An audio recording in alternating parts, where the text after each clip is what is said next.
Hi, I'm Buck Awesomeshot. Have you ever dreamed of being a professional hunter? I know I used to. I'm here to give you 10 tips on how you can be an outstanding professional hunter like me.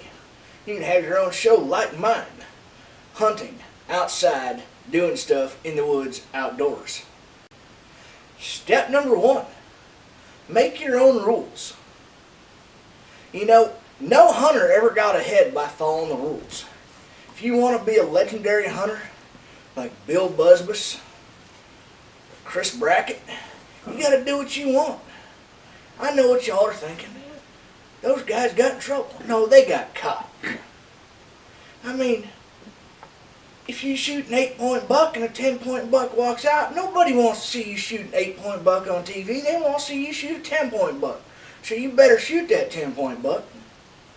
Hell, just the other day I was at the zoo with my kids, and I come across this cage and I just looked at it and hey, I bet they want to see me shoot a polar bear.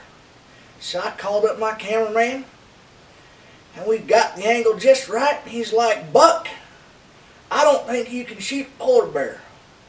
I said, you want to bet? Watch. Step 2, you need to buy the best equipment there is. If Michael Waddell on the Outdoor Channel says, hey, this is the best bow there is, you better go out and buy it. Them deer, they evolve. You know, you can go out and buy yourself Bowtech Carbon Night or one of them Martindales at Walmart.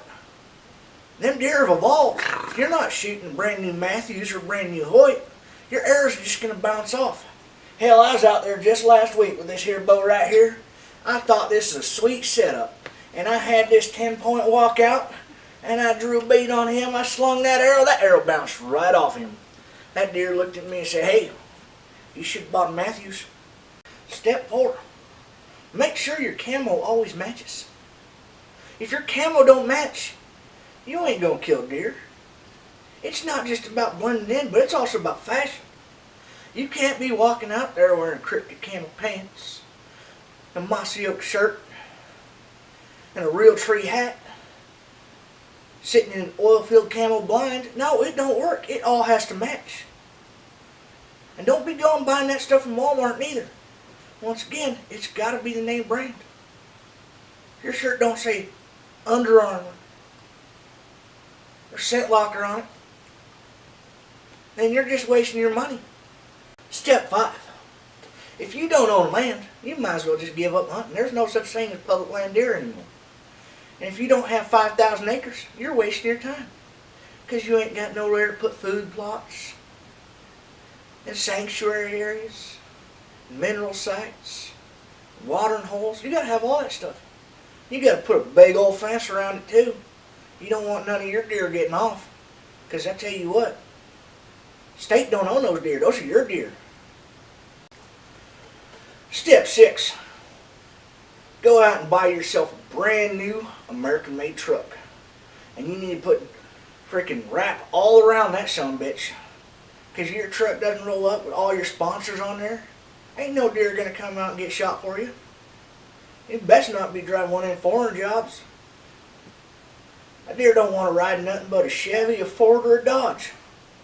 If you ain't got one of those, you ain't never going to see a deer. Step 7. You better move to the state of Texas. I don't care what anybody says about them big old Kansas whitetail or those Montana mule deer and elk or Colorado or New Mexico or anything like that. Texas is where it's at. You can hunt everything in Texas. I was at one ranch the other day. I shot a zebra, a mountain lion, a mule deer, a white-tailed deer, a giraffe, an axis buck, and a moose. And I never left the blind. I just sat there in the same blind the entire time with a little remote hitting the button on the feeder. The corn comes out and all these little critters come here and say, well, I think I'll shoot that one. I think I'll shoot that one. Cost me about $75,000, but by God, my trophy room's full after an hour and a half of hunting.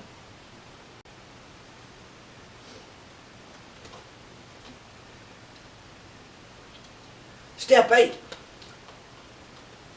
When you see them other hunters walking around their mismatched camo in their foreign cars, you have to make fun of them. Tell them how they ain't a very good hunter and they're never going to be a good hunter because they don't have the best equipment. They don't have the newest stuff. You hear somebody talking about how they shot a deer on their low lease or low fence, small acreage lease. You better make fun of them. Give them shit for shooting your deer because they're in the same county as you. That ain't their deer. That's your deer. And if they're not hunting like you is, they's wrong.